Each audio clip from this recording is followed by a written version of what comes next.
Hope everyone's been having a good weekend so far. Had a good weekend. We start another week today. Coach, I've been working on him all day, Dave. I asked him if he's ready to play Augusta, and he said only if they had a putt-putt course. No? No, I don't know.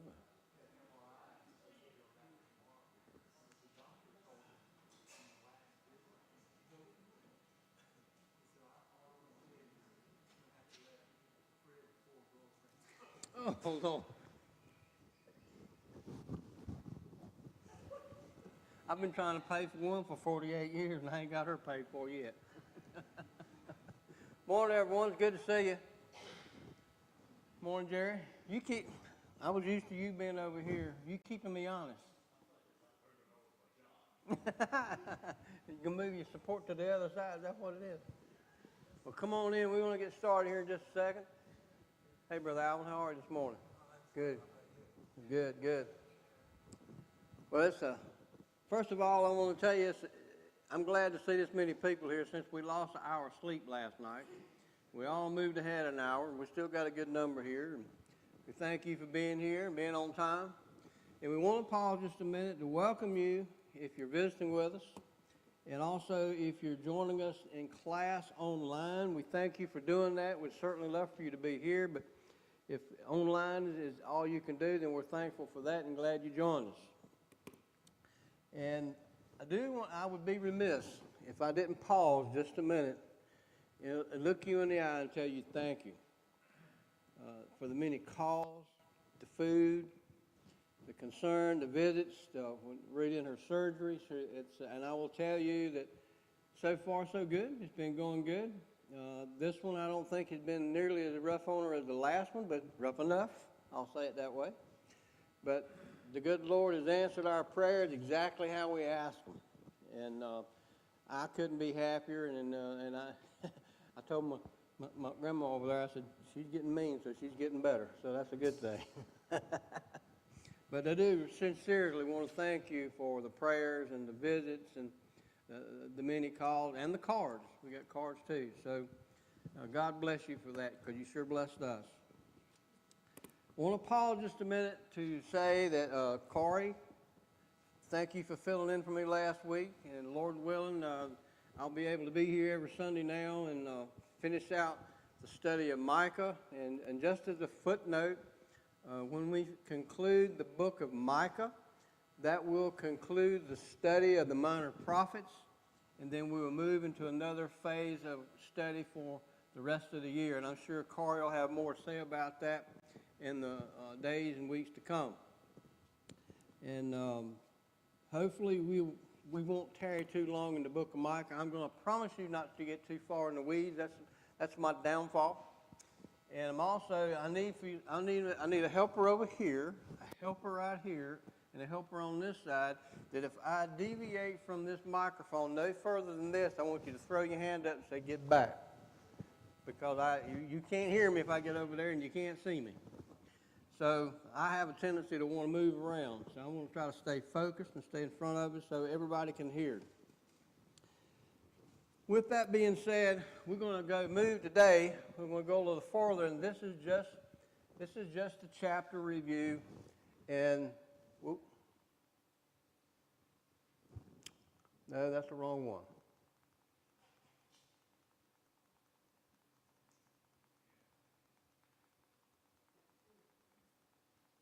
That's a fast class there now. I'm just going to tell you. Here we are. We're going to start here today. So what we're going to do today is, last week, Brother Corey went through chapter 1, and the very clear message in chapter 1 of Micah was, there's judgment coming. And I want to make sure we don't lose this point that Micah was not talking just to Israel, which is the northern kingdom. He was talking to the southern kingdom, which is Judah. So he made it crystal clear that because of your actions and what you've done, how you've lived your life, how you treat people, there is punishment to come. Okay? All right, so today, we want to look at the condemnation or how God thinks of those that oppress. And I want to pause there for a minute.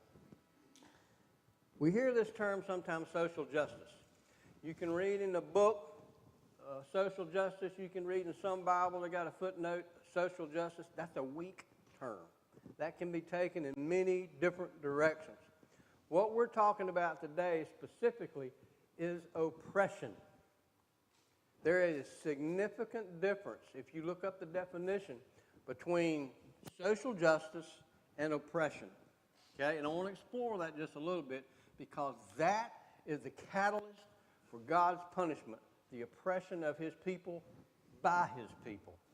Now, don't forget that. There's a big difference in someone, and so we're going to follow that path, and then we're going to get on judgment of leaders, and I broke it up in two sections because I think these first three chapters are significant, and there's a lot of learning in that for us. And maybe we can combine some of the latter chapters, 2 in one Sunday, but I want to focus this one on the oppression, what that means, and then how his condemnation of that refers to the prophets and the leaders and their role. And I think those three warrant a class all to themselves. And after that, perhaps we might combine a couple of chapters, okay? So then we'll get on to the restoration, rulers, and lawsuit, and lament and hope. But I want to pause here 1 minute. See, I'm doing it. David, you got to reel me in. I'm depending on you to throw up your hands, Steve. You're getting too far to the right, too far to the left. I ain't in front of this microphone. But Brother Corey shared this slide last week, okay? And when you take a slide like this and you look at it carefully, it can tell you a lot. And so, Corey, I'm going to impose upon you that if I get something exactly wrong, I want you to say, whoa, you missed something there. And when we look at this, can y'all see my little pointer up there? I'm not going to talk too much about this at all. I want to focus on 835 to 415. Put that in your mind. That is the period of time that the minor prophets and their ministry took place. Okay? Right? So that is the period of time they were prophesying. And they foretold of things to come. And then, hope to shout.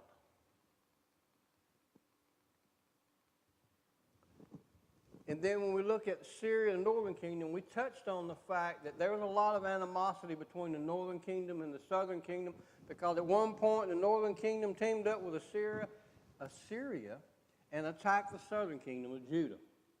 Well, that's a civil war, and that creates, I don't need to tell you what kind of mindset. Were you the winner today? Oh, you're a good man. But I don't need to tell you what kind of animosity that can create within a country. Okay? All right? So then we're going to get to the point where Micah, and you had Amos, Hosea, and Micah, and Isaiah. They were pretty much all contemporaries. And there is some, where Amos fits into that, I can't specifically say, but what I can tell you, and I missed this, and Brother Corey fixed that for me, is that when you look at the book of Amos, you can see that he prophesied during the same time that Hezekiah and all those other kings were in place. So they had to be contemporaries at some level. But when you look at their message, it's almost the same. It's just directed at different people. Now, what's significant in my mind about Micah is that he talked to both the northern and the southern kingdom. His prophecy was related to both of them. That's important. I think, and the fact that Micah was in the countryside, he had a perspective on what was really oppressing God's people. You remember the slide where I showed you, here's where Micah was from, and Isaiah was in Jerusalem, and what's his name? It has left me. The third one. Hosea. He was from the north side of the kingdom up there. He was the north side. They were strategically placed within the northern and southern kingdom to where that message covered all people. And Amos, same way. And I'm not going to go much further than that. But here's a couple of things I want to tell you.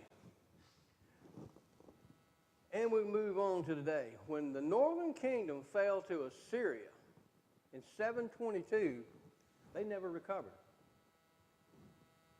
It was in 960 when the children of Israel split between the northern and the southern kingdom.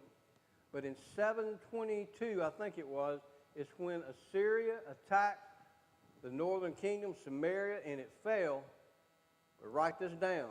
They never recovered. It was never the same. The northern kingdom existed no more. Okay? The other thing that I want to point out to you is that, and we're going to go through this a little bit, when you look at the Assyrian kingdom, that they imported people. Once they took that country over, they imported people to live there. All right, now, just as a side note, we're going to read that, but if you look at verse 4 of Micah, he says something about, and he will allot our lands to apostates. You remember that? And we're going to read that here in a minute. But when you go over to Kings, and someone turn over to 2 Kings 17:24 real quick. 17:24. Now remember, this is Micah, and he's prophesying before this ever happens. And in the book of in Kings, 2 Kings 17 is the dialogue of what was going on during that siege. Okay? Someone read 17:24 for me. Now remember, before we read this, listen carefully. This is when the king had taken over Assyria, the people were exiled, and look what he does to fill in that land space. All right, someone read that for me. Okay? And the king of Assyria brought people from Babylon, Cutha, Aveva, Hamath, and Sepharvaim. Close enough. Them in the cities of Samaria instead of the people of Israel. And they took possession of Samaria and lived in its cities. Boom.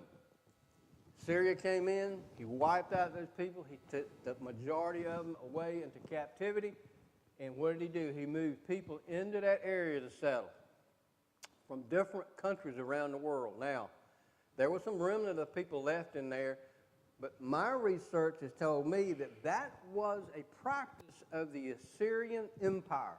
Whenever they conquered a territory, they moved the native people away, and they replaced them with people that were loyal to Assyria, and that's exactly what happened here. All right? But when you look at verse 4 of Micah 2, it says, he, twice. Someone read that. Micah, here, let me read that to you. This is Micah chapter 2, and then we're going to move on and let it flow. But I thought this was important to point out. This is the 4th verse of chapter 2. And he says, in that day they shall take up a taunt song against you and moan bitterly and say, we are utterly ruined. He changes the portion of my people. How he removes it from me. To an apostate he allots our fields. Now, I'm going to say that in that particular instance, God removed those. God used Assyria as his instrument of judgment. No question about that. But when he moved those people out, he moved these people in there. And what was that? These were apostate people to God's plan. So that's just a fulfillment of Micah's prophecy in verse 4, what Assyria did when he exiled those people. And I thought that was fascinating because God's word can explain itself if we let it. All right?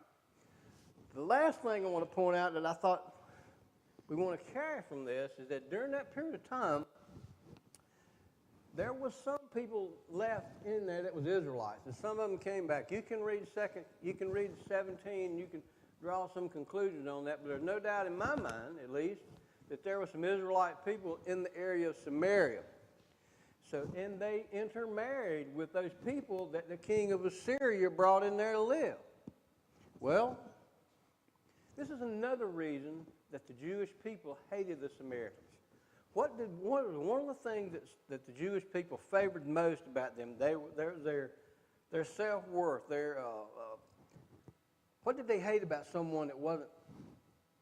They had their papers. If you look at every Jewish book, it said begat by this one, begat by that one, begat by this one. Their focus was pure blood Israelite. I'm from the tribe of David. I'm from the tribe of Benjamin. You know, they felt very good about that. Well, there's many scholars that says, now they were Samaritans when they lived in Samaria, right? Because that was the name of the city.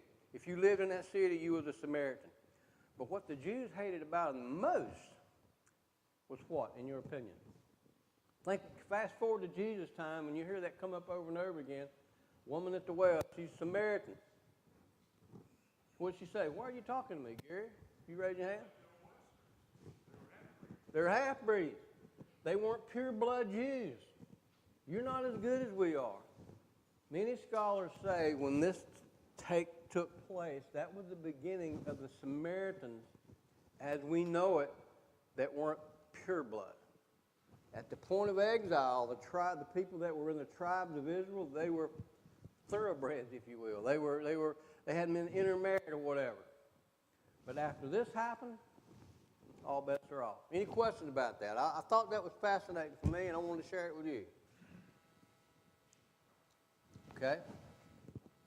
Thank you for that, though, Corey. And that's a powerful thing in to see that what happened, how it happened, and how soon you guys prophesied it, and when it happened. Now, keep this in mind, too.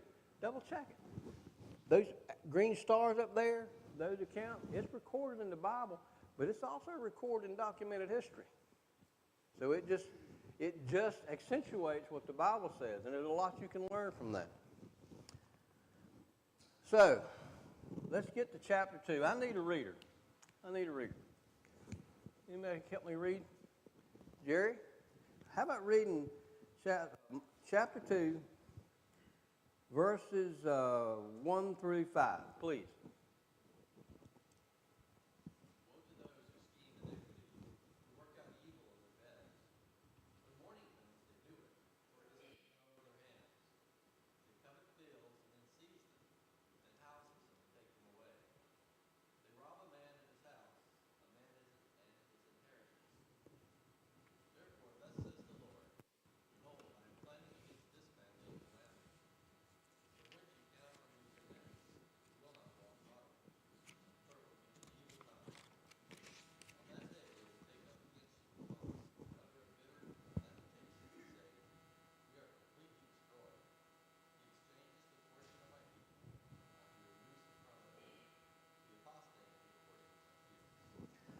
Thank you, Jared. Number one, I want to make sure that we don't miss this point as we go forward. That this chapter is directed at the nation of Israel. Chapter 3 is directed exclusively to the leaders and the prophets. So as we move through this, I want you to recognize his prophecy and what he's trying to say, he's talking to all. He's talking to everyone. He's not just talking to a few people. We've got to keep that in mind. That makes it powerful to me, okay? So what he's denouncing here, the people are guilty of, not just the leaders. And sometimes I think our mind wants to go to that. He's talking to the preachers. He's talking to the elders. He's talking to the deacons. No. He's talking to everyone in this case because he isolates leaders in the next chapter, okay? So in 2 verses 1 through 5, he's calling out oppression. Now, I said in the beginning, I use that term social justice. That's weak and misleading. He is calling out oppression specifically. And one of the things, the other thing that I think is significant about that, when you look at verse 1, what do you think he means when he says, they devise wickedness and they work evil on their beds? What do you think he means by that?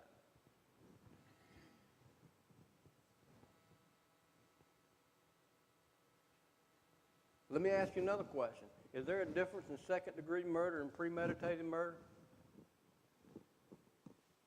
What's the difference in the two? Second-degree murder could be accidental or something like that, but what does premeditated mean? He was laid awake at night figuring out how he could kill somebody, right? So what he's saying here, you people are so evil that even when you lay down at night, you're thinking about how you can do evil, and you get up the next day and you implement it. That is predetermined evil, premeditated evil. You remember what happened in the days of Noah? God said, I'm going to destroy the world because every thought they have, all their thoughts are evil. They don't have any clean thoughts. Well, here are these people. They're laying awake at night figuring out how they can extort. So this is a bunch of evil people that have been, they're self-consumed, so to speak. So I thought that's significant. And he's talking about people that have positions of power. And let's talk about that for a minute. people that's been in position of responsibility, if they do it right, it's not a cakewalk. But people that have responsibility and power have to be accountable for what they do, how they do that. But these people went in another direction. They had the ability to make decisions, they had the ability to help people, but they had the ability to take advantage of people and do them wrong. And that's exactly what they're doing. Okay? Verse 2. In the NASB, when you look at verse 2, it says, they rob a man in his house, even a man in his inheritance. Why did he say inheritance? We talked about that earlier in the first lesson. Why would he call what they're taking away from an inheritance? God gave them that land. He walked them into the promised land, and they separated it by tribe. And within the tribe, they each got their portion. That was their livelihood. That was who they are. That was their self-worth. You guys are scheming and taking away these people's inheritance, their livelihood. All right, so they use that word rob, but I want to go a little deeper. That Hebrew word, now, I had a little joke with Corey. I said, if I tried to say this in Hebrew, they tell you to roll the tongue here and roll the tongue there, y'all wouldn't hear a thing I said after that. So I said, well, give me the country boy's version. And I said, how do you say that in limited term? And it says, ashak. That's what it says, ashak. Now, what that word means, when he used it in that context, and there's three words, but that you can use similar to that defines oppression. But in this text, ashak is used, and it is the definition right here. That means to oppress, to extort, defraud, and exploit. That's what that word means. That's what that Hebrew word meant. And that's how it's used. Now, you say, well, Steve, why are you telling me that word was used 35 times in the New Testament, in the Old Testament? 35 times. And I said, well, why is that important? There's not a single one of those times it was used in a positive tone. It was calling out. That tells me God hates oppression. In this particular instance, he said it point blank. Okay, and we're going to explore that just a little bit. But we're not talking about some gentle taking advantage of. We're not talking about some snubbing. We're talking about people that were oppressive, people that were taking advantage of people, and this is important, who could not defend themselves. That's important. That's oppression in its rawest form. Okay? Any questions about that? Any comments? This is what's being called out in chapter 2, the oppression. All right, let's move a little farther. Now, what I want to do, I said, okay, if it's used, how is it used elsewhere in the Bible? When we talk about oppression and we're talking about in the use of this word and how God hates it, what did he say about that? What in the books of Leviticus and Deuteronomy, what's taking place in the grand scheme of things when the book of Deuteronomy and Leviticus were written? What is God doing to his people? Is he giving them suggestions? What's he doing? I'm sorry? He's giving them the law. Thou shalt not. When you do this, then this. If this, then this. There's no middle ground. Keep that in mind as you look at these three scriptures, especially in Leviticus and Deuteronomy. This is God laying out how I want my people to treat one another. This is how I want my people to act toward me. So this is the law-given period of time. I'm going to show you a few verses. One, Leviticus 19:13, if you want to turn over there real quick. Leviticus 19:13.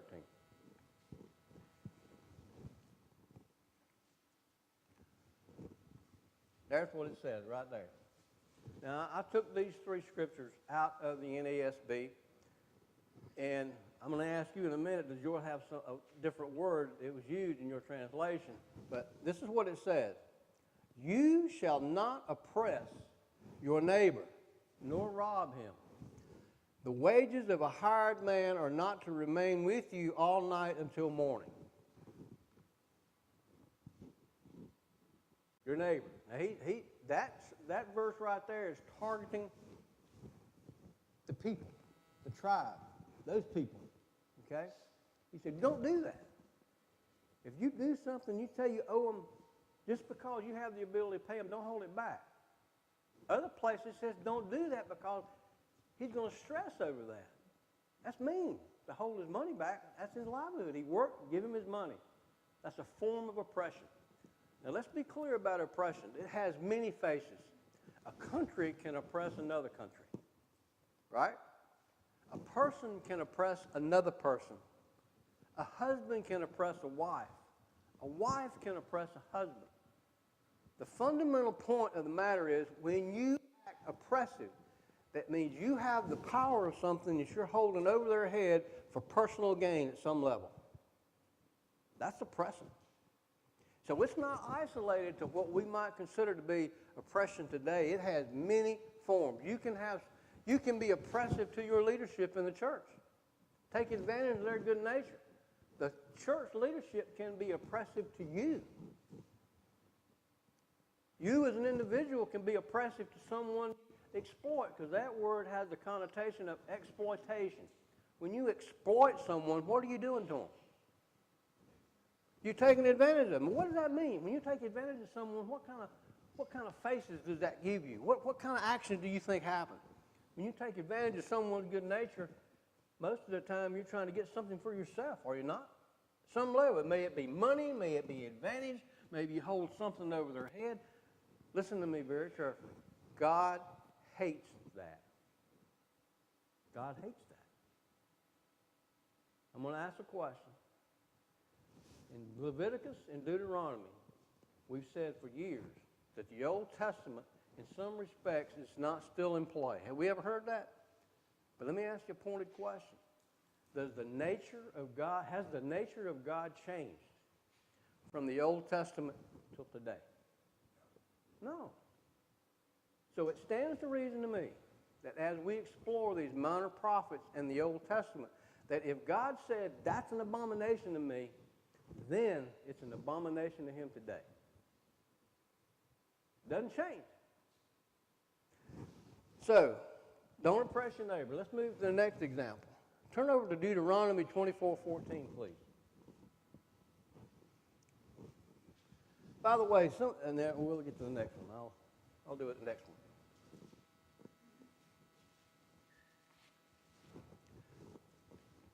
Here we go again. You shall not oppress a hired servant. Now watch this one carefully. The last verse was directed toward kinsmen, if you will, the tribe. It was somewhat captive to that area. Now look at what this one says. You shall not. Who's talking? God's talking. He's giving them the law. You shall not oppress a hired servant who is poor and needy, whether he is one of your countrymen or one of your aliens who is in your land, in your town. Where did he just go? He went from outside the tribe of Israel. He went to someone. Now, God had a lot of laws about the sojourner, and he put them in place to help the Israelites remember you were a sojourner. I brought you out of Egypt, and you were a bunch of wandering people, and I took care of you. Now, you remember that when people wander through your territory. This is how I want you to treat them. So here he's saying right here, do not oppress them. Now, they would be a traveler. They could oppress them one way or the other, take advantage of them, where they stayed, how much they had to pay to eat, or a lot of different avenues. He said, don't do it. Don't do that because you were a sojourner, and you were oppressed, and I took care of you. Some powerful stuff there. But not only did he say your countrymen, but he talked about the people that were not part of their country. So he's expanding his comments there. He's expanding the expectation of how they're supposed to respond to people in that area. Any questions about that one? Comments? All right. Let's move over to Ezekiel. This is the last one. Ezekiel 22, verse 29.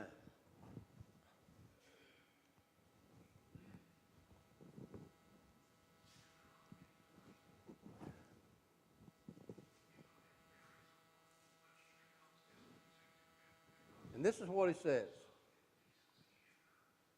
when he talks about the people of the land, he says, the people of the land have practiced oppression and committed robbery, and they have wronged the poor and needy, and have oppressed the sojourner without justice. This is a conviction. Remember, this is him talking to, Ezekiel's not just talking to the leaders and the prophets, he's talking to the people. It is a mindset within those people, how they're treating their fellow man. And I'm going to pause there. This is somewhat parenthetical. What did Peter say we are? We are a what kind of nation? What? Today, as Christians, we are what? What kind of nation are we before God? A holy nation. We're a holy nation. What makes us holy? The way we act, the way we treat other people, the love we have for each other, that sets us apart from everything around us. He said, we are a holy nation. Is he not telling them there, you need to be a holy nation? You need to be different. Don't be like everybody else. Questions about that? I want to say those, especially Leviticus and Deuteronomy, he's given the thou shalt nots. And I will tell you that there's more than that, but I just selectively picked 3 that I thought could speak to us. But look it up. We have a responsibility as a church, as a leader, as a teacher, as an individual, to how we act to whomever we come in contact with. For us to be a holy nation, we have to project holiness. And holiness sometimes is painful. But when we turn that around and we take advantage of those situations, whether it take advantage of the leadership at church, take advantage of someone who's trying to help you, and not be thankful for it, or you exploit the situation. Remember what the definition of that word was. That was a Hebrew word, and it had 4 big meanings there. And that can go from any level down to me and you. And God hated it then, and I fully believe, now think about this. That was one of the key things that was the straw that broke the camel's back in my mind. Because when Micah, the minor prophets, were giving them this last message, you guys, and he did give them an option. They could have turned around, but they chose not to, and they paid the price for it. So any questions about those 3 verses or comments? Okay. All right. Let's go just a little further. In verses 1 and 2, the specific accusation was that evil men seize property and they destroy its owner. When they seized their property, they laid awake at bed at night, figure out how can I manipulate this situation to take hold of that property. Remember what Nabal's vineyard happened? Who was it? Was it Ahaz? I want to make sure I get that right. Was it Ahaz who said, I want that vineyard? And the wife said, well, just kill him. I mean, that was premeditated stuff. Seized his home, seized his vineyard, seized property. There was some personal advantage for people to act oppressive, period. All right? But what he's telling them is that you seize the property, and as a consequence of that, you destroy their lives. Would you want the responsibility? Would you want that on your head? I want you to think about this. This is not rhetorical. It is rhetorical. Don't answer this. But if you had the power to do something over someone for personal gain and it destroyed them, if that doesn't just give you something in the pit of your stomach, we need to pray. Give me an example. In my career, if you will, I had a role, still have that role, that somewhat of a mediator. And what you always want to strive for, and buddy, you know what I'm talking about here, what you want to strive for is you want to build a relationship. You want to build a relationship with your colleagues and those that you do business with outside, and sometimes you have to wait a year to get an opportunity to begin growing that relationship. Now, what do I mean by that? You can have business, you can conduct business as it is, but when something subjective hits the table, or an opportunity for you to take an advantage where someone could be liable for it, but you take the high road and you don't do that, guess what kind of message that sends to the party that could be taken advantage of? I can trust that guy. I can trust this organization to the point that when something's questionable, they're going to do the right thing. They're not going to take advantage of me. They're not going to take advantage of the situation. Guess what? That works for me and you too. We can laugh. We can have a good time. We can do whatever we want to do. We can study God's Word together. We can get in the pit together. But when the chips are down and we have an opportunity to run, or we have an opportunity to keep our mouths shut and do the right thing, or we do the right thing with love, then that's when relationships start building. You don't always take advantage of a situation when you technically have a right to. That's called grace. All right, so he's telling them. Next thing is, he talks about the punishment in verse 3 through 5. And by grace, I mean you give grace to someone when you don't have to, for the long game. You give kindness to them. The punishment. What happened to that country? Because of a lot of different things, and some of what we're talking about here. And I find it, the fact that, and we've talked about this on our first session, is that sometimes I think mentally we feel like, well, these guys only preach one or two times. You know, this is all we got. But his ministry was, I think, 40 years? His ministry, how long was Micah's ministry? 40 years? About 40 years. Do you think he said exactly the same thing every time he got in front of those people? No. Common sense tells you he didn't. But God recorded this for us. And to me, when he recorded this snippet out of his ministry, we better pay attention to it. Because there's something in there and it's important. In oppression. As a result of that, they were sent into exile. They lost their land. And it was inhabited by the people that's outlined in 2 Kings 17:24. They moved people in there to take over the land that God gave them. Now, parenthetically, why do you think Micah was so passionate about his message? He's preaching the destruction of his own family, his own house, his own country. And I don't know what level God exposed him. I don't know what God told him, this is exactly what's going to happen or what's going to be, how lenient he's going to be. I don't know. But we do know that where he was at was overrun. Now, Moresheth does not say, it's not specifically said that Moresheth was overrun by the Assyrian armies, but every one of those cities that he calls out in that text were overrun and captured by Assyria. Now, common sense will tell you, at the very least, it was vandalized and overrun. But it doesn't say that. But he was wrong. He was everyone around. I mean, if you got all these cities and you're right here and they took all of these, I don't know, but I'm going to say they probably got his too. But he's preaching about his own home is going to get destroyed because of what you're doing. I don't know about you. I'd be passionate about my message. Not emotional. Passion. Questions, comments about that? All right, let's move a little farther. They will be cut off from the remaining covenant people.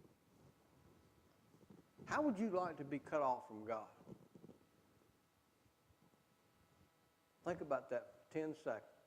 He doesn't hear what you say. He doesn't know what you're thinking. You're cut off.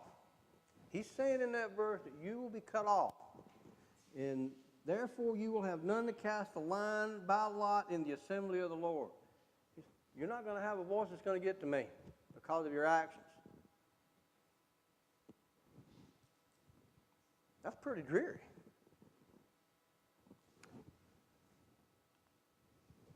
But God being God, in this case, we're going to fast forward. He gives them a glimmer of hope. Now, I specifically did not want to go into a lot of detail about this because there is a chapter that, toward the end of the book, it It talks about what's to come. But in verse 12, if you look down at verse 12, he says, I will surely assemble all of you, O Jacob. I will gather the remnant of Israel. I will set them together like sheep in a fold, like a flock in its pasture, a noisy multitude of men. Noisy multitude of men, you could take that 2 or 3 different ways. If you get all those people moving back, Jerry, they got different tribes in that area. They're going to be all in one place, multiple tribes. They're going to be a homogeneous bunch of people there.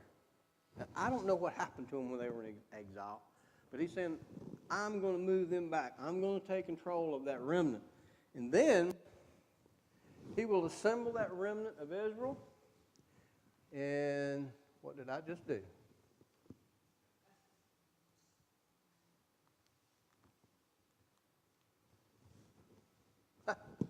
Okay, well, what he's going to do at verse 13, he said, I will read this to you. He said, I'm going to assemble that remnant of people. After all this is said and done, I'm going to assemble a remnant. And then verse 13 says, he who opens the breach goes up before them. They break through and pass the gate going out by it. Their king passes on before them, the Lord at their head. Who's going to open that breach? That he there? That H-E? God. Let me just replace that word. God will open the breach that goes up before them. They break through the pass. That will be the children, the remnant. They will break through the pass and gate and go out by it. The door that God opens, the opportunity that he opens for them, he's going to create it. They're going to take advantage of it.